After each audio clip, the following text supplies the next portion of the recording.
जब समय के साथ वस्तु की स्थिति में परिवर्तन होता है तो उसे गति कहते हैं। जैसे ये यहाँ पे है, कुछ समय बाद ये यहाँ आ गया तो ये आपका गति कहलाएगा। गति के 4 प्रकार होते हैं। सरल रेखीय गति जो सीधी रेखा में गति करती है, वृत्तीय गति जो किसी निश्चित बिंदु के चारों तरफ गति करती है, घूर्णन गति अपने अक्ष के परितः जब वस्तु घूमती है तो उसे घूर्णन गति कहते हैं।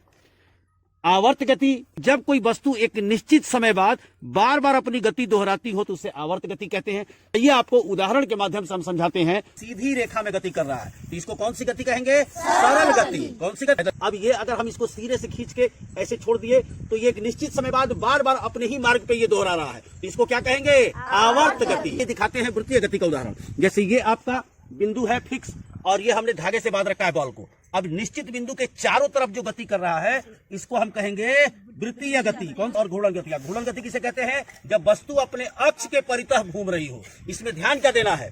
वृत्तीय गति और घूर्णन गति में वस्तु में ही अक्ष होता है। ये कील देखो, ये अक्ष है, वस्तु में ही अक्ष होता है। लेकिन वृत्तीय गति में बिंदु आपका या वस्तु यहाँ है, वस्तु में अक्ष नहीं है। लेकिन घूर्णन गति में वस्तु में ही अक्ष है, यानी अक्ष के परितः यदि कोई वस्तु घूम रही है। घुमाइए, आप घुमाइए, देखिए सबके हाथ में मैंने दिया है, देखिए ये है घूर्णन गति। इसका क्या उदाहरण है? लट्टू गति का उदाहरण क्या है?